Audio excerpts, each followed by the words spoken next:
Olá, seja bem-vindo, seja muito bem-vinda a mais uma edição do Nordeste News. Confira agora os principais destaques de hoje. Vereador eleito por Simão Dias morre em acidente na rodovia Sergipe 270. Rio Grande do Norte deve investir 30 milhões de recursos federais na segurança pública até 2026. Operação identifica indícios de 300 milhões de reais sonegados no Piauí e apreende máquinas de cartões usadas em esquema. Prédio desaba após explosão em Maceió. Todos os detalhes sobre este, os principais destaques da região Nordeste. A gente conta agora. Nordeste News está no ar.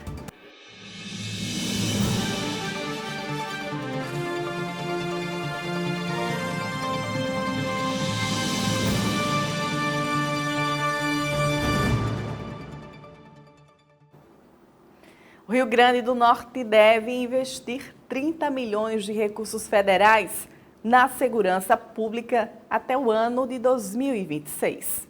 Voltada à aquisição de equipamentos e qualificação do efetivo da segurança pública estadual, o governo do Rio Grande do Norte deve investir até o final de 2026 30 milhões de reais em ações. Os recursos foram assegurados por meio de termo de adesão assinado entre a Secretaria de Segurança do Estado, a SESED, e a Secretaria Nacional de Segurança Pública. A SESED afirmou que a pasta recebeu metade do valor total prometido. O valor de 30 milhões de reais integra o Fundo Nacional de Segurança Pública e será dividido entre ações de custeio e investimento. O termo de adesão foi assinado no último dia 30 de setembro e publicado por meio do Diário Oficial da União nesta semana. Segundo a SESED, neste último caso, o valor a ser passado é de 21,2 milhões em 13 iniciativas.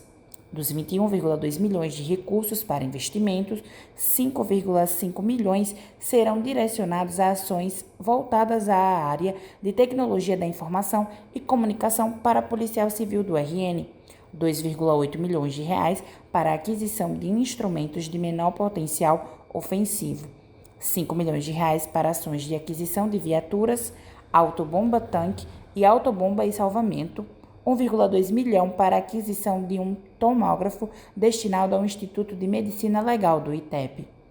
Até o momento, aponta a SESED, já foram representados 10,6 milhões de reais para despesas de investimento e 4,5 milhões para despesas de custeio, totalizando 15 milhões ou 50% do valor do total do repasse. Questionado sobre a execução do valor, o plano de ação da área temática de redução de mortes violentas teve sua nota técnica de aprovação expedida no último dia 4 de novembro e os seus respectivos processos de execução já se encontraram em tramitação. Em relação ao período em que recursos devem ser investidos, a SESED esclareceu que o prazo para usar o dinheiro proveniente do Fundo Nacional de Segurança Pública vai até o final do segundo ano, após o ano em que o dinheiro foi transferido. No caso do termo de adesão, que assegura 30 milhões de reais ao Estado, o prazo termina em 31 de dezembro de 2026. No entanto, esse período pode ser estendido por mais 2 anos, se necessário. Uma explosão causou o desabamento de um prédio no residencial Maceió 1, na cidade universitária, na madrugada desta quinta-feira, dia 7. A suspeita do Corpo de Bombeiros é que a explosão foi causada pelo vazamento de gás de cozinha. Até o fechamento desta edição do Nordeste News, a equipe confirmou a morte de uma criança e 2 adultos. Thalisson Felipe, de 10 anos, Gilvan da Silva, avô de Thalisson, de 67 anos, e Wesley, que não é parente, nem avô e nem do neto. Ainda segundo o Corpo de Bombeiros, 5 pessoas feridas foram levadas para o Hospital Geral do Estado. Ainda não há informações sobre o estado de saúde delas. O cenário no local é de destruição. Há muitos escombros e móveis retorcidos espalhados pela rua. O prédio tinha 4 apartamentos no térreo e 4 apartamentos no primeiro andar, todos do tipo duplex, com 2 andares. A Defesa Civil de Maceió informou que pelo menos 6 prédios vizinhos foram interditados. Agora vamos para o Maranhão. Confira o que foi destaque no estado. Superlotação, atraso, acidentes, insegurança. Essa é a rotina de quem utiliza o transporte coletivo todos os dias. O caminho não é fácil. O ônibus tá podre. Não presta. Queremos ônibus novo, viu? Que isso aí tá um absurdo. As denúncias de passageiros sobre a situação precária das linhas de ônibus da Grande São Luís já se tornaram rotineiras. O estado de má conservação dos veículos, falta de manutenção, atrasos, superlotação e falta de segurança estão entre as reclamações mais frequentes. Recentemente, a porta de um ônibus da Grande Ilha de São Luís caiu em plena avenida com grande fluxo de veículos. O motorista do ônibus da linha Parque Vitória chegou a descer do veículo para pegar a porta que ficou jogada no chão. O caso assustou os passageiros do ônibus e pessoas na rua. Em outro caso, um ônibus que fazia a linha Cidade Olímpica São Francisco apresentou uma falha mecânica e uma grande quantidade de óleo foi espalhado pela avenida principal da cidade operária. Com essa quantidade de óleo na pista, fez com que um motociclista perdesse o controle, caindo no local. E mais um caso recente de falta de manutenção dos ônibus de São Luís foi registrado aqui na Avenida Casimiro Júnior, no bairro do Anil. O ônibus da linha Piquezeiro quebrou a transmissão e no momento não tinha um outro ônibus da mesma linha que pudesse substituí-lo. Os passageiros tiveram que descer do ônibus e buscar por outras opções. Essas imagens mostram as condições precárias desse ônibus, danificado e sem a mínima condições de operar. Essas situações levantam questões sobre a qualidade dos ônibus em São Luís, que apresentam falta de estrutura de qualidade. Além disso, a falta de segurança no transporte é muito relatada pelos usuários. No próximo bloco, redução do efetivo e sobrecarga de trabalho tem impacto na saúde mental dos policiais de Pernambuco. Os detalhes a gente conta logo após o intervalo. Nordeste News volta em instantes. Até já.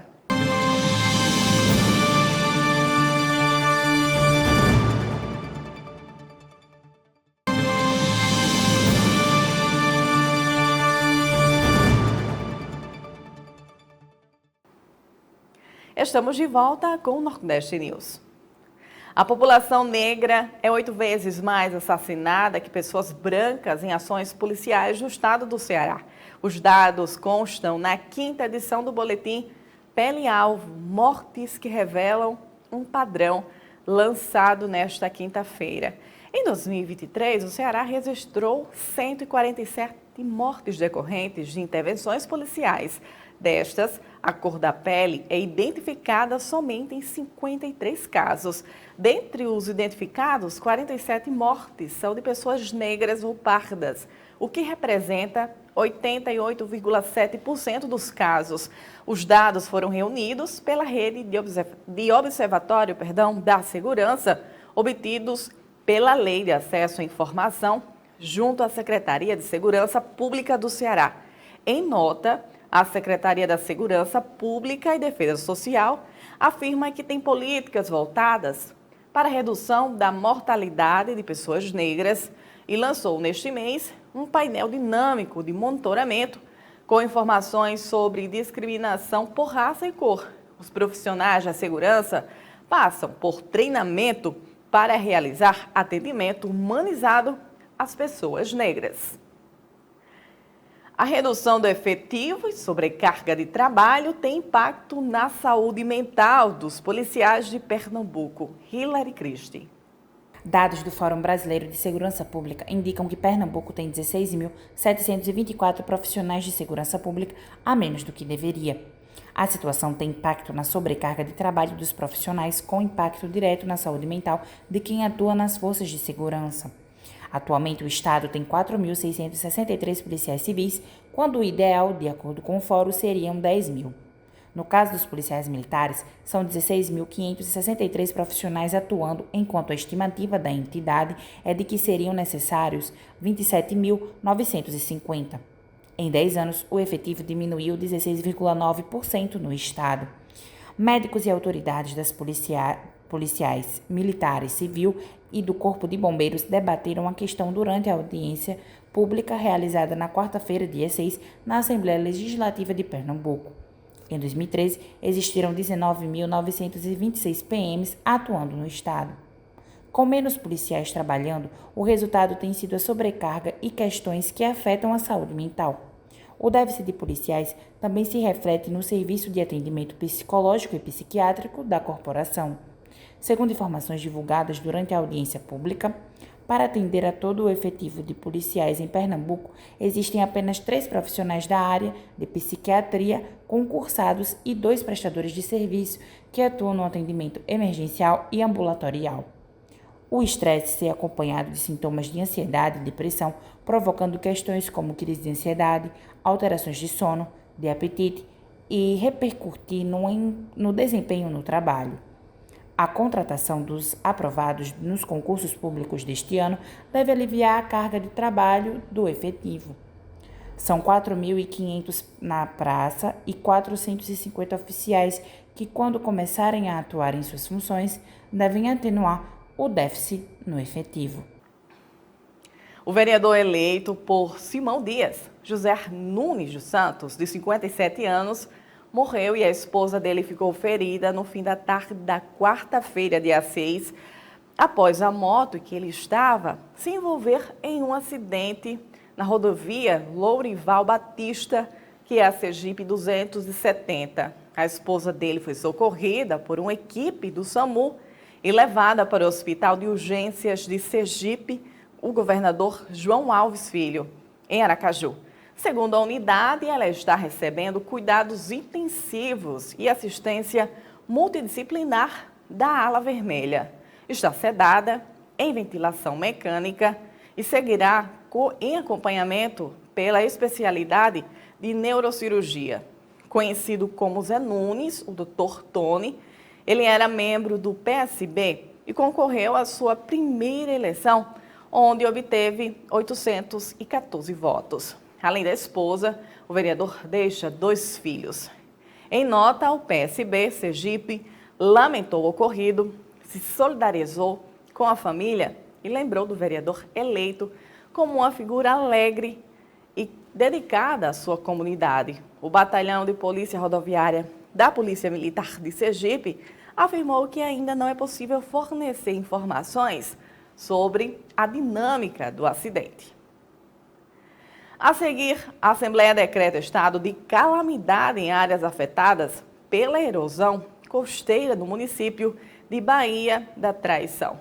Todos os detalhes após o intervalo. Nordeste News volta em instantes.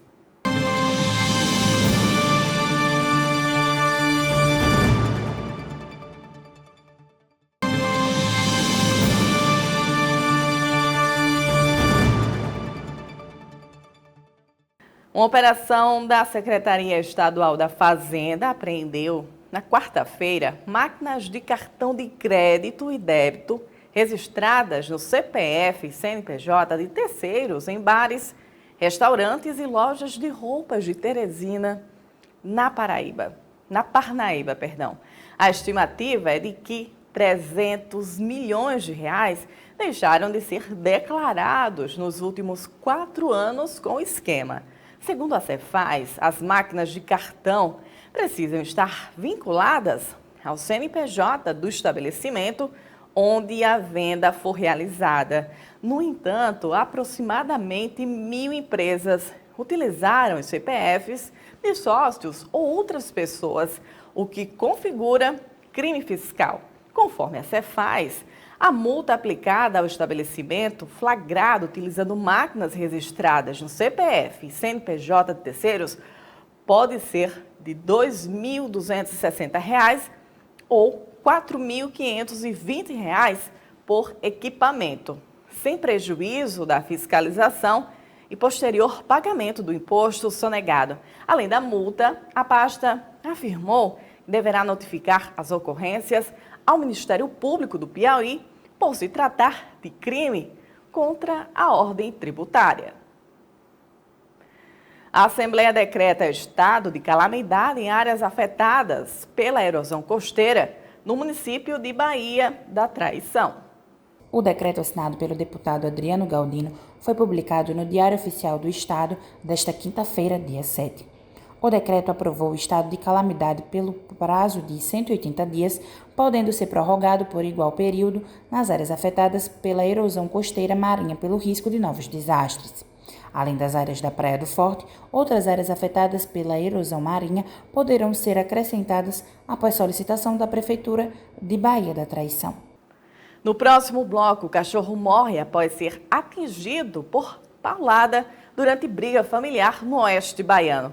Todos os detalhes sobre este caso e outros assuntos após o intervalo.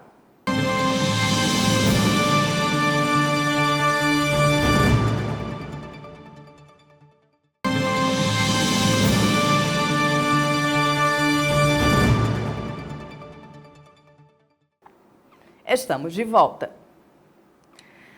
Ônibus é apedrejado e empresa retira veículos de circulação na noite de quarta-feira em bairro de Natal. Vamos entender todos os detalhes agora com Hilary Christie.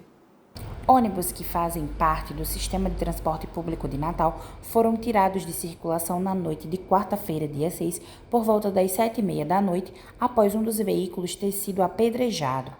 O caso aconteceu durante um novo protesto pela morte de um motociclista de 25 anos no fim de semana passado, em uma operação policial. Segundo a empresa Viação Conceição, como os veículos foram retirados de circulação das 7h30 da noite até a meia-noite para garantir a segurança dos motoristas do transporte público e usuários. Pessoas jogaram pedras contra um veículo e estilhaços de vidro teriam atingido pessoas dentro do ônibus. Por causa da suspensão do serviço, moradores do bairro precisaram buscar outros meios para se deslocar. Segundo a empresa, o serviço foi retomado na manhã desta quinta-feira, dia 7. Na noite de domingo, dia 3, pelo menos 2 ônibus foram incendiados no bairro após protestos pela morte do motociclista em uma operação policial. Segundo a Polícia Militar, os agentes envolvidos na ação foram afastados até a conclusão da investigação sobre o caso. O cão da raça Shih Tzu morreu após ser atingido por uma paulada durante uma briga de casal em Agaporã, no sudoeste da Bahia. A tutora do animal, que é a cunhada da suspeita, prestou queixa na delegacia da cidade e o caso é investigado. Segundo o delegado Clécio Magalhães, coordenador da Polícia Civil na região, a confusão aconteceu no início da semana, na segunda-feira, e o cachorro morreu no dia seguinte. A suspeita alegou que a morte foi acidental. Informações iniciais colhidas pela polícia apontam que o alvo do golpe era o marido da investigada, que não teve o nome divulgado. Apesar disso, não há registro de ferimentos no homem. A polícia não divulgou o que motivou a confusão. A mulher prestou depoimento e foi liberada. O caso segue sob investigação. Agora a gente muda de assunto e fala de esporte, com o nosso comentarista esportivo, Pedro Neto. Muito boa noite, Alana. Muito boa noite a todos vocês que estão aqui conosco no Nordeste News. Olha só, Alana, ontem nós tivemos 2 jogos pela Série A do Campeonato Brasileiro. O Flamengo foi até Belo Horizonte e venceu o Cruzeiro por 1-0. Detalhe, Alana, Fernando Diniz continua sem vencer no Campeonato Brasileiro. É incrível isso, né, cara? É incrível. O cara saiu de seleção brasileira a Cruzeiro sem ganhar nada. Tivemos também o Atlético Goianiense, lanterna, e no meu entendimento já rebaixado, vencendo o Atlético Mineiro por 1-0 lá em Goiânia. Esse resultado altera alguma coisa, Pedro? Nada. Esses resultados só teve uma alteração. Foi o Flamengo, que era o 5º, foi para a 4ª colocação, porque ultrapassou o Internacional. Cruzeiro permanece onde estava, Atlético Mineiro permanece onde estava, e o Atlético Goianiense também continua na lanterna da competição. Parte de cima da tabela, Botafogo líder, Palmeiras segundo, Fortaleza terceiro, Flamengo quarto, Internacional quinto, São Paulo sexto. Parte de baixo da tabela, Atlético Goianiense lanterna, Cuiabá vice-lanterna. Hoje, Juventude e Atlético Paranaense. Mas Grêmio, Corinthians, Fluminense e Bragantino ainda brigam também por essas 2 vagas que ninguém quer. Para mim, 2 vagas já estão definidas, Atlético Goianiense e Cuiabá. 6 clubes brigam pelas últimas 2. Probabilidade hoje muito maior de Juventude, de Atlético Paranaense, de Bragantino, mas Corinthians, Grêmio e Fluminense ainda estão também em situação complicada. Deu para entender, né? Final de semana teremos um jogão, hein? Fortaleza e Vasco, Vasco e Fortaleza. Para o Vasco vale muito, porque vale o que tanto, Pedro? Vale para o Vasco 3 pontos, que pode dar ao Vasco aí a possibilidade de chegar nesse seleto grupo que vai disputar a Libertadores. Fortaleza não, isso está praticamente garantido na Libertadores do ano que vem. É incrível a campanha do Fortaleza. 60 pontos, que campanha linda. Nunca nenhum clube brasileiro, nenhum clube do Nordeste fez uma campanha como o Fortaleza vem fazendo. Isso é reflexo de quê? De trabalho, de planejamento, Alana, não tenho nenhuma dúvida disso. Na Série B, nós temos 2 nordestinos brigando por uma vaga, Alana. Santos e Novo Horizontino podem garantir o acesso já nesse final de semana. Mirassol está muito bem encaminhado, resta a 4ª vaga. Hoje ela seria do Sport, mas o Ceará tem amplas possibilidades de estar a 2 pontos apenas do Sport. Então, teremos o final de Série B também bem interessante. Tá bom, Alana? E não esquecendo da história do Neymar no Al Hilal. O Al Hilal está propenso a rescindir o contrato do Neymar, mas ele está muito preocupado, Alana. Ele ganha apenas 45 milhões mês. Então, deve estar um liseu danado na conta do Neymar. Tá bom, Alana? Muito obrigado. Um ótimo restinho de noite, uma excelente quinta-feira e amanhã estaremos de volta falando mais sobre o futebol do Nordeste. Até lá! Pedro, muito obrigada por mais essa participação. Até amanhã. Mais uma edição do Nordeste News vai ficando por aqui. Obrigada pela sua companhia até este momento. Até amanhã.